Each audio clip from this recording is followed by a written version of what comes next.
เฮ็ดยังเลยตัดต้นมะกอกตัวแม่พี่น้องมันสูงโคตร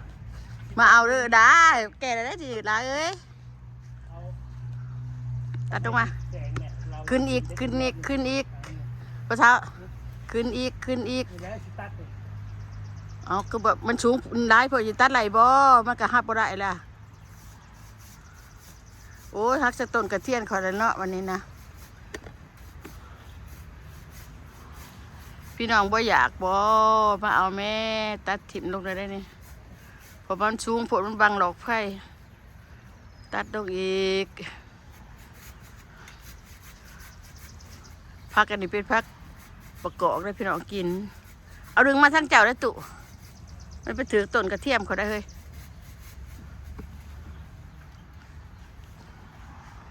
เพิ่นตัดอันนั้นต้นอันนี้ลงอ่อนๆได้เลยเด้อดามาเอาไหมดาเดี๋ยวนี้นะเบิ่งคลิปอยู่วันนั้นนี่ห่อนลงโอ้ยเจ็ดต้นกระเทียมเขาหักบ่ดีงานอันเด้งานตัวดีไปตุงานตัวดีไปหันเด้หอมนะพักทิมมาทางแก้วพี่ทางล้างพี่ทิมมาทางล้างด้วย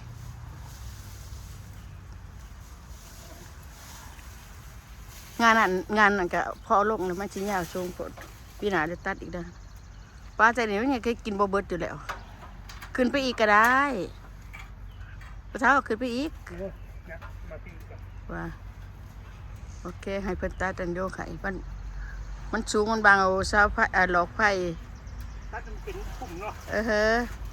ตัดให้มันงามเลยตัดเป็นดอกทมนะ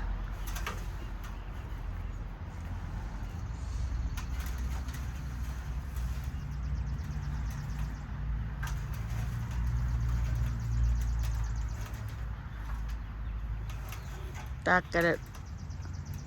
เปิดได้ได้บ้างได้ง่ายลงผุนได้หับน้ำบดได้ท่านได้มีไฟหับได้ปลาดินเด้อปลาดินแน่ๆล่ะ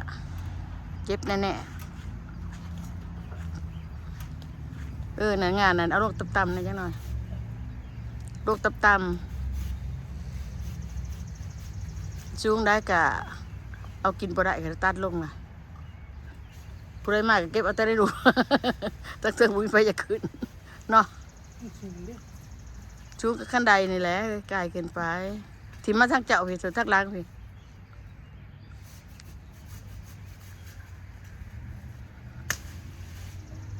โอเคในมือก็เอาลงมันต่ำเดี๋ยวมันกระโปรงงามเกิดมันโอเคพอเนาะ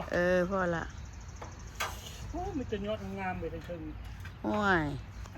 ใครว่ามันสิบ่งามเลยของบ่ได้เก็บมันจักเถื่อ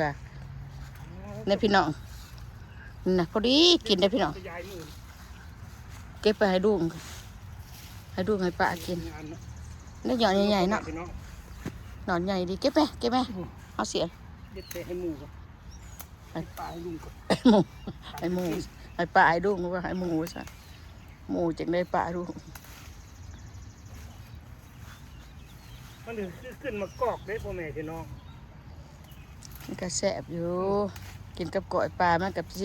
สีผัดสีมันนี่ยอดมุกเลยนี่เห็นบ่เอาเก็บแต่พวกฝรั่งเขาว่ามันกินยังกินใบใหม่มันกินรีบนี่กินใบใหม่เนี่ยพี่น้องคนลาวเขาโอ้ยก็ปลูกเองก็บ่สนดอกเนาะบริยานไปนะของเขาข่อยเอามาจากอินเดียนาผมได้มาปลูกเอาน้ำมันนี่ได้น้ำมันนี่บริมีได้แบบใบคือกันแต่บ่แม่นได้พี่น้องของเขาเนาะพี่จะของเขาได้ในดอกแกสปอร์ตนะเก็บเอาเบิร์ดได้ตุด้วย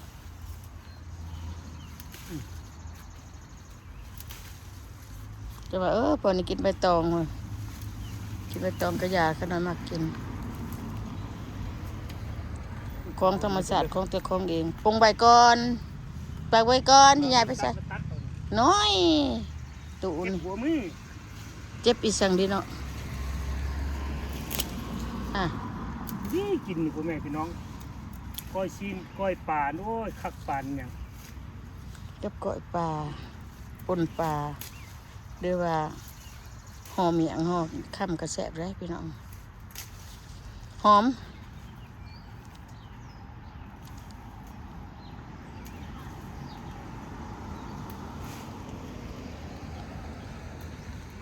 ก็อยากได้มาเก็บเอาเด้อพี่น้องเด้อบ่ได้คิดที่คิดตังค์ดอก คนมาเอาก็ได้กิน คือว่าอันเงินนี่ก็คือว่าอยากได้อยู่บ่เนี่ยมันมาเก็บตัวหนึ่งแล้วบ่แม่นบ่ ไปกินทองวะ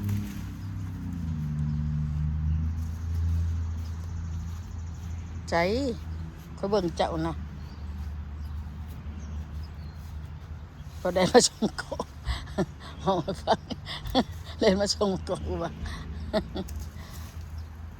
เมียเป็นผู้มือเกาะเนาะกับพวกก็เก็บสุด มัน ตัว ถ่ายเวรครับ อ๋อเห็นบ่เห็นจังได๋ล่ะเจ้าแดนมามันสิเห็นบ่โตเจ้าเว้าจ้างว่าได้โอ้ยมันถือกันนั่นกระเทียมก็เด้ตุ้ยเก็บเอาละลายโลดเก็บเอามันเบิดโลดปีนตัวนี้คือในตู้นี่มีบักรายเพราะผืนมันหัก หม ขึ้น ดแล้วเอาหมดแล้ว ว้ามันทับลงนะปีนเบิงนะมีได้หันนะ แสงเรามักไปกิน2-3เทื่อแล้วเมา ลุงได้เขาก็จะมากกันแล้วก็เจ้ามีเวลามาเก็บป่าดุงก็มีบุคคลวันนี้มีโอกาสตัดแต่ก็ตัดมันได้มันต่ำมันบังหลอกไผ่พี่น้องก็คืนมากอะ ตับเนาะบัดนี้เนาะ มาไปมาเก็บเปิดกะป่าลุงแล้วเก็บเปิดกะบกขึ้นเอาเลยเปิดกะเอาแต่ได้ดุมพอกินกำหนึ่งเนี่ยมันก็บ่ได้เบิดแต่ เฮ็ด เนาะ มันก็ป่งอีกได้อันนี้ได้บ่ได้คือต้นไม้แนวอื่นได้พ่อแม่พี่น้องเว้ย ปีนมันตุปีนคางกระดิ่งขึ้นมาแท้ทั้งดุมหยอดงามๆเนี่ยปีนงามใหม่นะปีนไป คุณแสงเราเอาเราว่าเอาเราเอาไปตอนเราไปปลูก มันบ่ได้ เราเฮ็ดเทียน จะก็ไว้เล่าเด่นนี่งานใหญ่นี่ สิเว้าเราว่าสิเฮ็ดเอามือเฮ็ดลงเบิ่งเรางานอยู่เว้ย ขั้นตอนมันก็ต้องมัดค่าต้นให้มันเป็นหากอยู่พี่ อันนี้นะมันก็ว่าจะไปตอนเอาไปปลูก ปลูกใส่กระป๋องนั่นน่ะ ว่าบ่ได้ดอกเพราะไม่อันนี้มันก็สิปลงหากยากอยู่ตรงนั้นตอนค่าต้นมันนี่นะได้อยู่เบิดแต่บ่ จะได้กินไว้เข้มทางหมู่หรือจังได๋ ไปใบนี่ก่อนแต่ว่าลูกน้อยยังได้แก่ไปแล้วเลย โอ้ดอกเอาไปซัก อย่าถามเราว่าเอาขนตาดงงามไงเอาบ่นี่ก็เอาแล้วก็แก่ไปแล้วพอเท่านี้แต่ว่าเก็บเลยนี่เก็บเอาไปคุยยอดมันนี่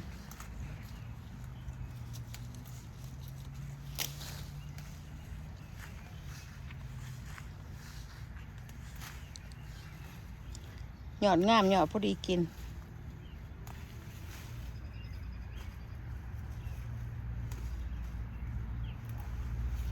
นี่ขั้นตอนนั้นบอกเราเนี่ยนะตอนจะสิเจ้าตอนจะสิเอามามัดไว้เอาขี้หญ้าบ่ดึกโอ้ยบ่แม่นมันสิออกเล็กงูบ่นี่เอ้ย ใช้กูมันเป็นจังไดจะได้คือเห็นมันเป็นเด็ก นี่บ่แม่นมันสิออกเล็กงูบ่นี่ อ๋อแม่นมันมีแนวเรียมันมีแนวเรียมันเนาะพี่น้องเนาะไปบอกเด็กๆเด็กเบอร์ซะเว้ย บ่เคยซื้อสิเกียรติ เคยเห็นมันจักเทื่อดอกเรื่องนั้นเหยาะเนี่ยมันงามบ่เห็นบ่นี่ตุยาวอ่อนได้บ่แซ่บต้องใบเดือมนี่เด้เหยาะเนี่ยบ่เห็นน่ะ เอ้ยนี่ โอ้ยหัก โอ้ ปมื ย อ ก็บ่เว้าตาผู้เฒ่าเฮ้ย ข้างนั้นอีกกูเห็นข้างนั้นมึงบ่ได้เอาเบิด เสียตาแจ้งคิดตาเด็กน้อยก็บ่เห็นเลย นี่ผู้น้องเห็นที่เห็นบ่ฮะอันในมือก็แม่นน่ะเท่าดะว่าถ้าสิได้นี่นี่ที่เท่าอีช่างน่ะคนตัวนี้ว่าเท่าดะโจกใจขี้ขานแน่นี่น่ะเท่าขี้ขานตัวนี้น่ะ โอเคเอาถุงยางมาใส่ไป ว้ายมันบอกไปเอาทุ่งยางได้ไรล่ะบอกคือดีงใช่ป่ะตัวเองก็ไปเอาสตัวคอยคือสิไปเอาว่ะบางตู่นี้เรามาเห็ดอันนี้ยังชวนข่อยกระเหาะกระแตบ่นี่กระต่ายบ่มาเห็ดชวนข่อยเรื่องเบิดบ่นี่นะพี่น้องสิบ่ได้แล้วดิหัววอนนี่นะ ชดหนามันก็